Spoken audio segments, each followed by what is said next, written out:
Ini kan ngomongin soal keuangan ini kan sebenarnya kadang-kadang jadi isu yang jauh gitu ya Mbak. Ngomongin soal bank, ngomongin akses pembiayaan gitu. Tapi relevansinya ke teman-teman di Perempuan Akar Rumput gimana sih Mbak? Ketika ada ekspansi sawit misalnya kan akan ada banyak perempuan yang tergusur, akan ada banyak yang kehilangan mata pencaharian. Bank sebagai sebagai pihak yang kemudian menyalurkan pembiayaan untuk proyek atau perusahaan tersebut harusnya juga memikirkan bagaimana sih memitigasi dampak ini, nggak cuma rely on resilience dari masyarakat lokal aja, tapi juga bank harus punya safeguard, harus punya policy untuk memastikan bahwa dampak buruknya ini tidak terjadi. Jadi di roadmap yang tahap 2 itu sudah berfokus pada misalkan penyusunan taksonomi, terus dan juga sudah mulai ini ya ke arah bagaimana ekosistem keuangan berkelanjutan Indonesia ini bisa lebih matang dan menjadi enabling untuk lembaga keuangan biar bertransisi ke arah berkelanjutan gitu. Sudah tahu gitu ya yang terjadi di lapangan tuh seperti apa, sangat banyak permasalahan yang terjadi meskipun perusahaan itu sudah punya sertifikat RSPO atau ISPO gitu. Nah makanya kita mengadvokasi biar ditulis tuh secara eksplisit di kriteria hijau itu apa saja yang harus dipenuhi gitu, jangan hanya berbasis pada sertifikasi gitu ya. Karena itu juga tuh yang harus hati-hati, jangan sampai jadi pencitraan hijau belaka aja gitu ya. Halo semua, selamat datang di Took Over Podcast, tempat kita ngobrol santai tapi kritis tentang keuangan, lingkungan, dan keadilan. Bersama saya Ica bakal temenin kalian selama beberapa menit ke depan untuk ngobrolin hal-hal yang tidak terlihat tapi sebenarnya ini menjadi suatu hal yang sangat penting untuk diperbincangkan. Nah, podcast ini juga adalah ruang buat nge-took over alias ngajak kamu nih untuk ngulik dan ngebalik cara pandang soal keuangan. Nah, di sini sudah ada dua orang narasumber kece kita, ada Mbak Dia dan juga ada Mbak Dwi. Nah, sebelum kita mulai, jadi podcast ini sebenarnya adalah kolaborasi dari teman-teman di Responsi Bank. Jadi di sini ada Took Indonesia dan juga ada teman-teman dari The Prakarsa. Jadi nanti kalau teman-teman mau nonton bisa nonton di dua channel ini. Nah, mungkin kita kenalan dulu kali ya. Mbak Dia gimana kabarnya? Hai Ca, gimana kabarnya? Baik juga. Mbak Dwi? ya, halo Ica, sehat-sehat. Semoga Ica juga sehat-sehat ya. Iya, lagi ngerjain apa nih Mbak sekarang? Lumayan banyak ya yang dikerjain. Oke, jadi mungkin nanti kita akan obrol-obrol gitu ya seputar keuangan berkelanjutan selama episode ini, dan mungkin supaya mempersingkat waktu kita gitu ya, kita bisa langsung ngobrol dimulai dengan Mbak Dia mungkin ya Mbak. Nah Mbak Dia, kita mungkin ngobrol dari gambaran besar dulu nih ya.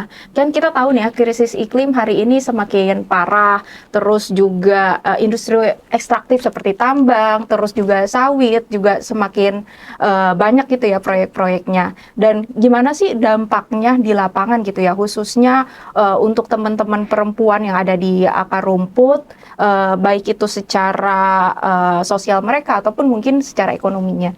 Iya, makasih Cak, pertanyaannya menarik banget ya. Saya kira kalau ngomongin krisis iklim, ngomongin industri ekstraktif, dampaknya terhadap kelompok perempuan itu dan termasuk juga kelompok rentan itu sangat besar ya. Mereka secara tidak proporsional menanggung dampak yang berlapis gitu. Mungkin satu yang paling sering kita temukan adalah teman-teman perempuan yang terutama di tingkat tapak begitu ya, di grassroots, mereka tuh merasakan misalnya kehilangan mata pencaharian ya, terusir dari tempat hidupnya mereka, ruang hidupnya mereka karena misalnya ekspansi sawit atau adanya usaha tambang. Itu salah satunya. Bisa juga gara-gara krisis iklim ada kekeringan, ada banjir segala macam menyebabkan gagal panen karena perempuan itu banyak terlibat di sektor-sektor yang sangat rentan terhadap perubahan iklim. Jadi kehilangan mata pencaharian itu dampak pertama yang juga besar. Yang kedua, kita bisa bilang bahwa krisis iklim dan industri ekstraktif ini membatasi atau memperburuk akses perempuan terhadap sumber daya gitu. Karena kenapa mereka misalnya nggak punya lagi akses terhadap tanah karena tadi displacement karena ada industri atau displacement karena ada bencana gitu. Yang ketiga, salah satu yang juga penting adalah mereka makin rentan misalnya terhadap kekerasan berbasis gender atau juga lebih rentan terhadap ketidakadilan ekonomi akses mereka terhadap layanan keuangan juga terbatas karena mereka nggak punya aset lagi misalnya. Dan juga saya kira satu yang nggak boleh dilupakan adalah krisis iklim ini kemudian juga menimbulkan resiko-resiko kesehatan juga kan untuk perempuan dan keluarga begitu. Kalau contoh konkretnya sendiri yang dialami oleh teman-teman di lapangan yang ditemui oleh Bandia itu seperti apa sih Mbak? Dan ada nggak sih inisiatif yang dilakukan oleh teman-teman di lapangan? Iya, misalnya kalau kita ngomongin di sektor energi ya, energi itu kan macam-macam ininya ya, spektrumnya, dan mereka tentu berkaitan gitu dengan industri ekstraktif juga, misalnya fossil fuel gitu, energi yang berbasis dari bahan bakar fosil. Orang-orang yang atau perempuan yang tinggal di daerah di mana industri itu berada, kemudian harus misalnya kehilangan akses terhadap lahan pertanian mereka karena digusur, atau misalkan teman-teman yang ada di daerah itu kemudian juga mengalami persoalan polusi air, polusi udara, mereka kesulitan mencari air bersih karena misalnya tercemar dan segala macam. Kemudian apa yang bisa dilakukan sebenarnya yang harus didorong adalah gerakan bersama ya gitu. Mungkin kita yang bergerak di sektor atau bergerak sebagai masyarakat sipil itu juga bisa jadi salah satu katalis ya untuk mendampingi perempuan dan kelompok rentan yang terdampak di lapangan untuk melakukan advokasi kepada mereka gitu, untuk menyuarakan suara mereka lebih luas lagi ke stakeholders yang ada, termasuk para pengambil kebijakan, untuk memastikan dampak-dampak ini bisa termitigasi dan terminimalisasi, dan mereka akan bisa mendapatkan perlakuan yang adil lah untuk bisa beradaptasi dengan dampak perubahan iklim. Iya, dan padahal sebenarnya mereka juga punya adaptasinya mereka sendiri ya, sejak lama ya Mbak, ya, dengan kearifan lokal yang mereka punya. Betul. Nah, ngomong-ngomong soal dampak yang terjadi, ini kan sebenarnya nggak terlepas gitu ya dari pembiayaan yang dilakukan oleh lembaga jasa keuangan gitu ya. Nah, ngomongin soal ini juga kan nggak terlepas gitu dengan isu soal keuangan berkelanjutan gitu. Sesuatu yang sering nih, yang beberapa kali sering disebut oleh pemerintah. Tapi mungkin untuk kita-kita yang publik nih agak awam juga sebenarnya keuangan berkelanjutan itu apa. Nah, dan ini sebenarnya isu yang belum banyak dibicarakan ya oleh teman-teman, baik itu masyarakat ataupun juga organisasi masyarakat sipil. Nah, ini justru jadi menarik gitu. Nah, kira-kira kenapa sih Mbak Dia atau Mbak Dwi gitu ya tertarik dengan isu ini gitu? Mbak Dwi gimana? Oke, keuangan berkelanjutan ya. Kenapa jadi suatu isu yang menarik? Itu karena tadi disampaikan sama Mbak Dia ya, beberapa kaitan antara krisis iklim dan juga dampaknya terhadap kelompok rentan gitu kan.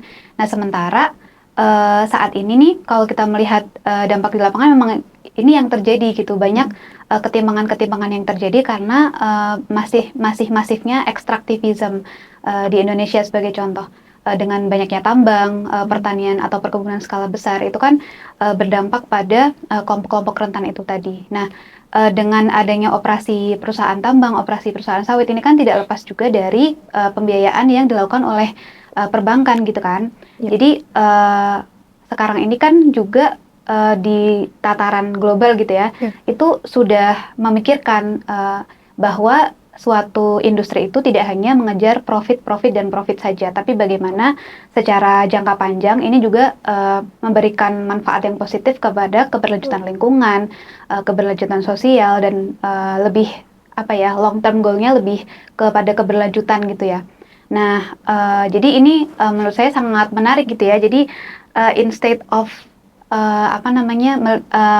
kita hanya mementingkan profit, suatu usaha mementingkan profit, tapi juga bagaimana berkontribusi pada ekonomi yang lebih positif itu, tidak hanya ekonomi yang menguras sumber daya alam tanpa memberikan manfaat kepada masyarakat secara luas gitu. Iya, benar. Memang kan sebenarnya proyek-proyek ini nggak akan pernah bisa lepas gitu ya pembiayaan, karena kan selama ini kan kita nge-call-nya selalu ke perusahaan ini, padahal sebenarnya ada lagi nih yang main di belakang dan punya kuasa lebih besar gitu ya di dalam pembiayaannya. Dan kadang-kadang kalau yang biasa kita temukan juga ternyata mereka juga saling terkait, ternyata orang-orang yang di baliknya ternyata juga sama. Nah, untuk itu kira-kira kalau di Indonesia kenapa sih akhirnya keuangan berkelanjutan itu jadi penting? Maksudnya Mbak, ada nggak sih regulasi yang saat ini juga mengatur gitu terkait keuangan berkelanjutan di Indonesia? Karena kayaknya susah gitu Mbak. Kalau sesuatu tuh di Indonesia nggak ada aturannya, pasti mereka akan ngelak gitu. Orang nggak ada kok yang ngatur kayak gitu. Itu gimana Mbak? Benar, sebenarnya kalau perkembangan keuangan berkelanjutan Indonesia itu, misalkan dibandingkan sama negara-negara di ASEAN, itu kita sebenarnya termasuk mature ya. Ya kan Mbak Dia ya, kita regulasinya itu sudah lumayan mature karena di 2014 atau 15 ya, itu kita sudah ada namanya roadmap keuangan berkelanjutan Indonesia. Jadi di roadmap ini itu semacam memberikan prioritas-prioritas kira-kira mau dibawa kemana nih keuangan berkelanjutan Indonesia ini. Di tahap pertama itu memang fokusnya pada kayak raising awareness gitu ya, peningkatan kapasitas dari lembaga keuangan itu sendiri karena memang isu yang baru ya. Nah, untuk yang roadmap tahap 2 ini 2021 ya sampai 2026 ya. Mungkin nanti aku cek lagi tahunnya ya, tapi itu roadmap itu 5 tahunan. Jadi di roadmap yang tahap 2 itu sudah berfokus pada misalkan penyusunan taksonomi. Terus dan juga sudah mulai ini ya ke arah bagaimana ekosistem keuangan berkelanjutan Indonesia ini bisa lebih matang dan menjadi enabling untuk lembaga keuangan biar bertransisi ke arah berkelanjutan gitu. Nah, kalau dari regulasinya sendiri, untuk penerapan keuangan berkelanjutan itu sudah ada POJK 51. Di situ sudah secara jelas gitu ya disampaikan ada kewajiban bagi lembaga keuangan, perusahaan publik dan juga emiten itu untuk menyusun rencana aksi keuangan berkelanjutan. Seperti itu. Jadi udah cukup jelas dan juga di situ ada panduan untuk pelaporannya. Jadi setiap tahun bank-bank ini harus mengeluarkan sustainability report yang mana informasinya itu semua sudah tertuang di dalam POJK 51 ini. Nah, memang POJK 51 ini kabarnya juga akan direvisi karena akan memasukkan standar pelaporan yang lebih yang lebih rigid, lebih firm gitu dengan integrasi IFRS gitu. Berarti kalau sejauh ini standar laporannya sendiri gimana Mbak? Apakah semua dipukul sama atau ada macam-macam? Jadi kalau panduan untuk pelaporan ini kan POJK 51 ya, cuman memang di dalam prakteknya bank atau perusahaan itu mereka juga mengacu pada standar lain, misalkan Global Reporting Initiative, ada juga yang TCFD, SUSBA dan semacamnya gitu. Dan OJK memang membebaskan untuk itu, tapi mereka harus tetap patuh pada pedoman yang ada di POJK 51 itu. Gitu sih. Oke, ini ngomongin soal ini kayaknya udah mulai teknis sih gitu sebenarnya. Ya. Bicaranya udah soal bank, mungkin udah ngomong soal investasi. Tapi ini ya, mungkin tadi yang emphasize itu kenapa sih bank gitu ya? Karena memang bank ini punya peran yang kuat gitu untuk mengatur klien-kliennya, dalam hal ini perusahaan, itu untuk bisa berpraktik lebih bertanggung jawab, lebih berkelanjutan. Apalagi kalau itu menyangkut kegiatan ekonomi yang high risk, misalkan pertambangan, perkebunan, yang mana akan ada dampak lingkungan, dampak sosial di dalamnya. Jadi bank ini punya peran yang krusial banget gitu. Dan powerful lah ya. Iya, harusnya mereka lebih berhati-hati gitu ya untuk mengeluarkan pembiayaannya nih ya ke proyek-proyek ini. Nah, ini kan ngomongin soal keuangan ini kan sebenarnya kadang-kadang jadi isu yang jauh gitu ya Mbak. Ngomongin soal bank, ngomongin akses pembiayaan gitu. Tapi relevansinya ke teman-teman di Perempuan Akar Rumput gimana sih Mbak? Ya, sebenarnya kalau kita ngomongin pembiayaan proyek atau pembiayaan perusahaan kan pasti semua kegiatan ekonomi yang ada di masyarakat itu pasti akan punya dampak ya. Apalagi tadi Dwi juga bilang bahwa ketika kita ngomongin sektor-sektor yang high risk gitu, risikonya tinggi, terutama terhadap lingkungan dan sosial seperti tadi pertambangan dan juga perkebunan skala besar itu memang mau nggak mau akan berdampak secara langsung, terutama terhadap kelompok perempuan begitu.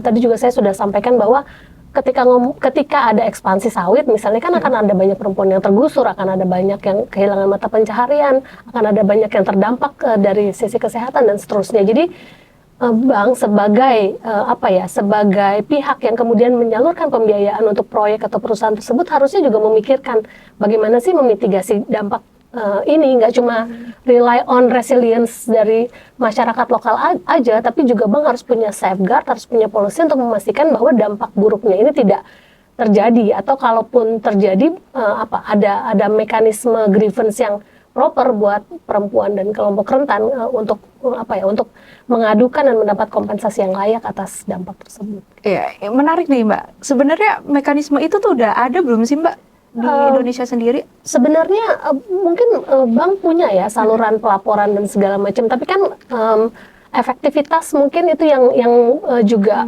patut dipertanyakan ya, karena kan ketika kita ngomongin gini, bahkan dari hulu gitu, ketika kita ngomongin proyek skala besar gitu, keterlibatan perempuan dari awal saja sudah sangat minim gitu. Perempuan tidak banyak mendapatkan kesempatan untuk berpartisipasi secara meaningful dalam proses pelaksanaan proyek misalnya kayak gitu.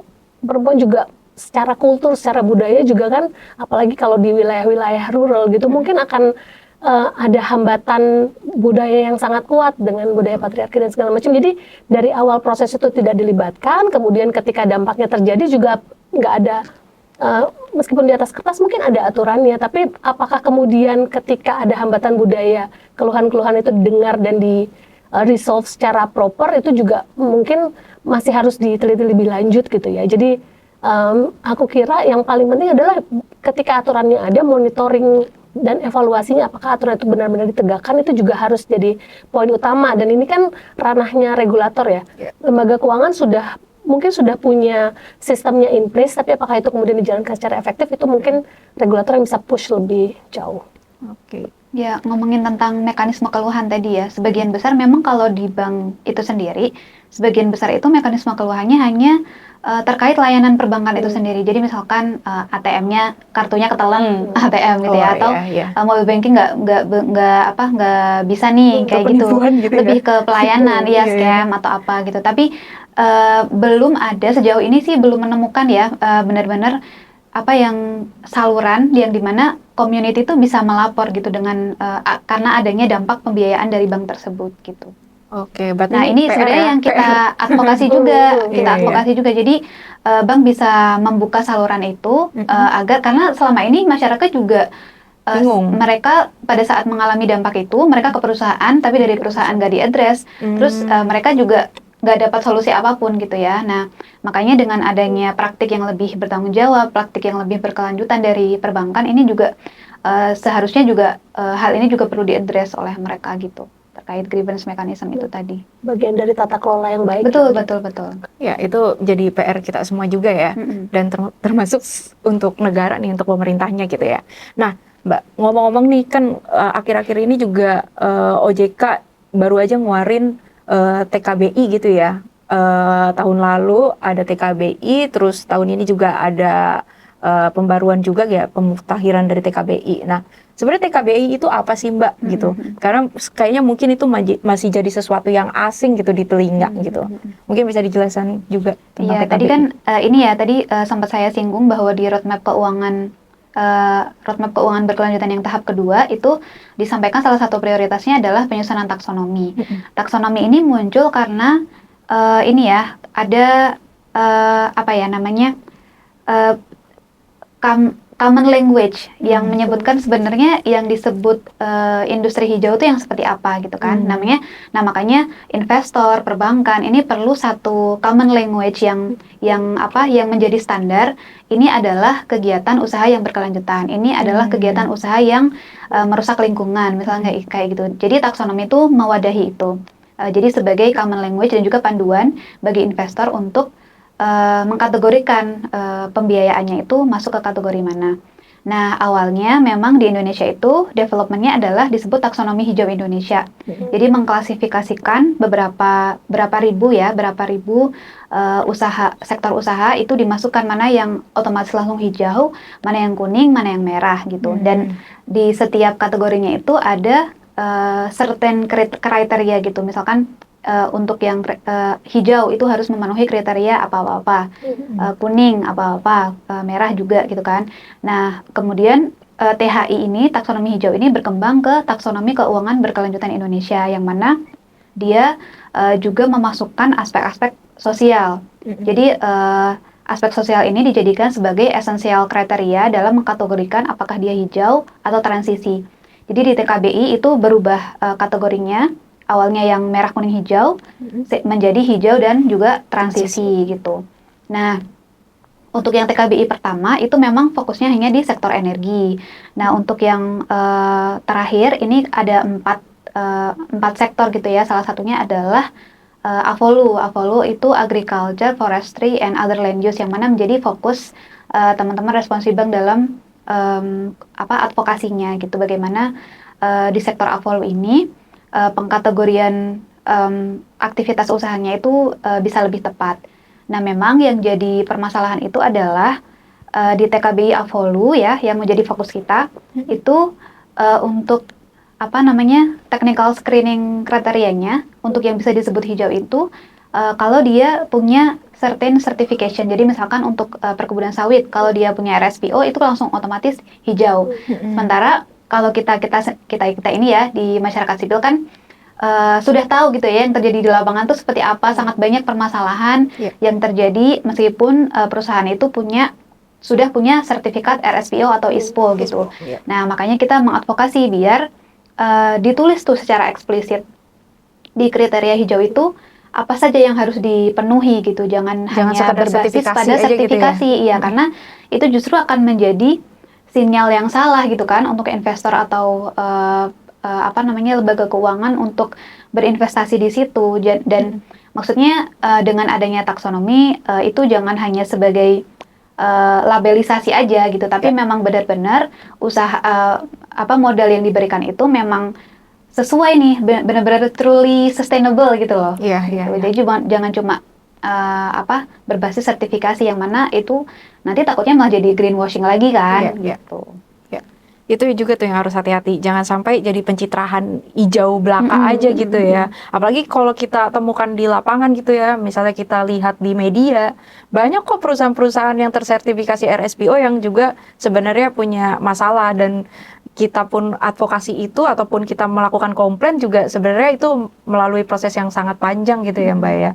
Nah, ngomongin soal TKBI ini gitu ya, ini sifatnya tuh mandatori atau gimana Mbak? Nah, ini masih voluntary ya di Indonesia. Jadi memang karena memang ada gap juga antara lembaga keuangan yang memang sudah besar gitu ya, misalkan yang modal intinya sudah besar dengan bank-bank yang masih masih berkembang gitulah ya. Jadi memang ada gap di situ. Jadi memang bertahap ya implementasinya. Dan di OJK sendiri memang mereka udah ada pilot project untuk beberapa bank yang dia di assess gitu alignmentnya dengan TKBI ini. Jadi masih memang belum mandatori sih. Belum mandatori ya. Nah, ini belum mandatori nih Mbak. Nah, menurut Mbak sendiri jadinya gimana nih Mbak Dia? Apakah setelah TKBI ini muncul gitu ya? Tadi kan udah dijelasin dari THI, terus TKBI Energi, TKBI Avolu. Nah, ini punya dampak nggak sih Mbak ke teman-teman perempuan gitu ya di komunitas? Aku kira sebenarnya idealnya ya memang berdampak ya, karena kan artinya TKBI ini kan upaya pemerintah untuk mendorong investasi yang lebih hijau dan berkelanjutan. Tapi tadi ya pasti ada gap. Tapi saya kira mau nggak mau kita harus mengapresiasi juga ya bahwa ini sebenarnya aturan yang memang arahnya adalah untuk mendorong investasi dan pembiayaan yang lebih berkelanjutan. Artinya termasuk akan jadi instrumen untuk mendorong investasi yang inklusif gender misalnya. Artinya akan memberi dampak positif buat kelompok perempuan, lalu juga bisa mendorong pelibatan ekonomi kelompok perempuan dalam sektor-sektor yang dibiayai oleh TKBI. Itu satu. Tapi tadi kalau kita nggak hati-hati, sebenarnya jangan-jangan ini kemudian jadi semacam labelisasi dan greenwashing aja. Artinya yang dibilang hijau itu sebenarnya nggak benar-benar hijau. Yang dibilang berkelanjutan itu ternyata masih menyisakan dampak yang negatif untuk perempuan dan kelompok rentan. Jadi saya kira harus ada mekanisme yang improve lah ya, baik dari regulator maupun dari lembaga jasa keuangan itu sendiri untuk memastikan bahwa ketika kita memasukkan satu usaha dalam kategori hijau dan berkelanjutan ya harus pasang the highest standard untuk memastikan dia benar-benar hijau dan berkelanjutan dan juga inklusif terhadap kelompok perempuan. Kira gitu sih. Oke, berarti TKBI ini sebenarnya adalah upaya yang bagus gitu ya, yang sudah dilakukan. Tapi memang juga masih ada banyak beberapa PR. Nah, kira-kira apa aja lah nih yang perlu dibenahi gitu ya, biar TKBI ini menjadi sesuatu yang nggak cuma label tapi juga bisa menjadi sesuatu yang dilakukan oleh semua pihak gitu ya, dan bisa sebisa mungkin gitu ya adil, baik secara sosial gitu ya ataupun secara gender. Mungkin apalagi nih yang bisa diperbaiki? Kalau kalau aku pikir salah satu step yang paling awal, karena perbankan terutama ya adalah highly regulated sector ya, mestinya harus ada langkah konkret gitu ya, bagaimana memastikan supaya TKB ini nggak cuma jadi panduan sih, bagaimana dia benar-benar diimplementasikan oleh lembaga jasa keuangan. Itu step pertama ya, bahwa regulator harus berusaha exercise the power supaya ini nggak cuma jadi basa-basi aja atau omong-omong aja gitu. Terus mungkin yang kedua, aku kira tadi Dwi bilang bahwa sebenarnya di TKBI ini sudah improve dari taksonomi hijau, ada aspek sosial yang diemfasis juga. Cuma mungkin yang perlu juga diperkuat adalah aspek gender gitu loh. Bagaimana kita punya punya perspektif keadilan gender ketika kita ngomongin soal taksonomi berkelanjutan. Mungkin mau nambahin? Ya, menambahkan terkait aspek gender tadi ya. Jadi memang kalau yang sudah ada saat ini, gender itu memang sudah ada tuh, gender gitu ya. Kalau diketik ada gitu ya? Ada. Kalau Ctrl F itu ketemu ya. Cuman memang ini ya, sifatnya itu dari TKB ini adalah bank ini menyerahkan kepada perusahaan. Jadi bagaimana dampaknya perempuan di aspek ketenagakerjaan atau dampak operasi perusahaannya. Cuman memang yang perlu dikuatkan seharusnya yaitu dari pembiayaannya sendiri itu juga harusnya sudah punya certain standar dan kriteria safeguard untuk mengatur agar si perusahaan ini juga melakukan hal itu gitu di lapangan. Itu sih. Sama mungkin itu tadi ya, perspektif keadilan gendernya itu. Jadi harus ada indikator atau pengukuran yang lebih detail gitu, bagaimana itu bisa mengadres dan bisa mengachieve keadilan gender yang dimaksud gitu. Itu sih. Oke, menarik banget ya teman-teman. Tapi ini baru permulaan, dan tadi juga sudah banyak disinggung gitu ya soal soal perempuannya, soal gendernya gitu ya, soal bagaimana TKBI ini sebenarnya bisa juga kita sempurnakan gitu ya dengan menjadi sebuah pedoman yang jauh lebih adil. Nah, di episode selanjutnya kita bakal ngomongin tentang tantangan perempuan dalam mengakses pembiayaan berkelanjutan. Jadi teman-teman tetap stay tune di podcast Took Over bersama Responsi Bank kali ini. Kita ketemu lagi di episode selanjutnya. Jangan sampai ketinggalan ya. Bye-bye.